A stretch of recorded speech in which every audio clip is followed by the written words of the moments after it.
चित्तौड़ के हलचल भरे महलों में से एक शांत महल के मंदिर में मीराबाई कृष्ण के ख्यालों में खोई संध्या वंदन कर रही थी। तभी उनकी एक दासी अंदर आई और उनके पास बैठ गई और कहने लगी, हुक्म, एक जिज्ञासा थी, पूछूं? मीराबाई ने कहा, जो सचमुच जानना चाहता है उसे ना बताना जानने वालों के लिए दोष है, जो केवल कुतर्क करे उसे बताना भी दोष है। हुक्म, आपने तो कभी किसी का बुरा नहीं किया, फिर आपको दुख क्यों उठाने पड़ रहे हैं? तो मीराबाई ने हंसकर कहा, बताओ, चौमासे में बोई फसल कब काटी जाती है? अश्विन कार्तिक में, और कार्तिक में बोई हुई को चैत्र वैशाख में। तो फिर कर्मों की खेती तुरंत कैसे पक जाएगी?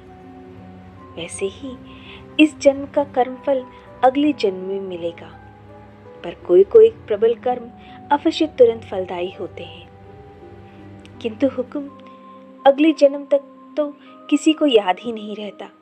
इसी कारण अपने दुख के लिए मनुष्य दूसरे लोगों को अथवा ईश्वर को दोषी ठहराने लगता है।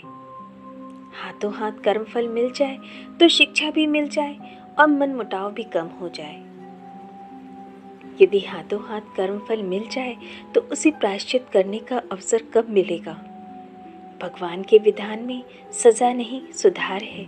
जैसे बालक गंदे कीचड़ में गिरकर पूरा लथपथ होकर घर आए तो माँ के मन में अथाह वात्सल्य होते हुए भी वो जब तक उसे नहला नहीं लेती, गोद में नहीं लेती। अब ना समझ बालक ये ना समझ पाए और रोए चिल्लाए तो क्या माँ बुरा मानती है? हम सब उस बालक की तरह ही हैं जो अपना अच्छा बुरा नहीं समझते। भाई साहब हुक्म, एक बात और बताइए, क्या भक्त और अच्छे लोग पिछले जन्म में दुष्कर्म ही करके आए हैं कि वर्तमान में दुख पाना उनका भाग्य बन गया, और सभी खोटे लोग पिछले जन्म में धर्मवान थे कि इस जन्म में मनमानी करते हुए भी पिछले कर्मों के बल पर मौज मना रहे हैं? नहीं नहीं, ऐसा नहीं होता। शुभ, अशुभ और मिश्रित 3 प्रकार के कर्म होते हैं।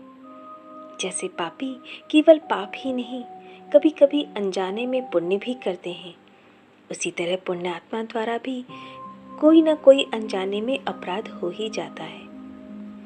जब प्रारब्ध बनने का समय आता है तो भक्त के संचित कर्मों से ढूंढ ढूंढ कर बुरे कर्म फलों का समावेश किया जाता है कि शीघ्र से शीघ्र ये सब समाप्त हो जाए और वो प्रभु को प्राप्त कर सके। दूसरी तरफ पापियों पर दया करके शुभ कर्मों का फल प्रारब्ध भोग में समावेशित किया जाता है कि किसी प्रकार ये सत्संग पाकर सुधर जाए, क्योंकि भक्त के पास तो भगवान के नाम रूपी चिंतामणि है, जिसके बल पर वो कठिन दुख परिस्थितियों को सह जाता है और प्रभु की दृष्टि भी उस पर से जरा नहीं हटती।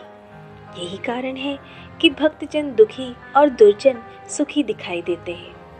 जगत में इतने लालच हैं भाई साहब, यदि भक्त नामक जीव दुख उठाकर परिस्थितियों की शिला से फिसल गया तो वो बेचारा तो दोनों ओर से गया। यदि इस पथ का पथिक विचलित होकर संसार के विषयों के प्रलोभन से अथवा परिस्थितियों से फिसल जाए तो भी भगवान उसके जीवन में कई ऐसे प्रसंग उपस्थित करते हैं जिससे वो संभल जाए। यदि वो ना संभल पाए तो अगला जन्म लेने पर जहाँ से उसने साधना छोड़ी थी वो वहीं से आगे बढ़ जाएगा। अपने भक्त की रक्षा प्रभु स्वयं करते हैं। भगवान परिस्थितियों में अपने भक्त को जब डालते हैं तो क्षण क्षण उसके संभाल का दायित्व भी अपने ऊपर लेते हैं। दुखों की सृष्टि मनुष्य को उजाला करने के लिए ही हुई है, क्योंकि दुख से ही वैराग्य जन्म लेता है। प्रभु सुख प्राप्ति के लिए प्रत्येक प्रयत्न को निरस्त कर देते हैं। थक हार कर वो संसार की ओर पीठ देकर चलने लगता है। संत, शास्त्र, ये सभी उपकरण उसकी उन्नति में आवश्यक है। एक एक करके प्रभु इन्हें जुटा ही देते हैं। इस प्रकार एक बार भक्ति के पथ पर पांव धरने के पश्चात लक्ष्य के शिखर पर पहुंचना आवश्यक हो जाता है, भले ही दौड़कर पहुंचे या धीरे धीरे सरकते हुए।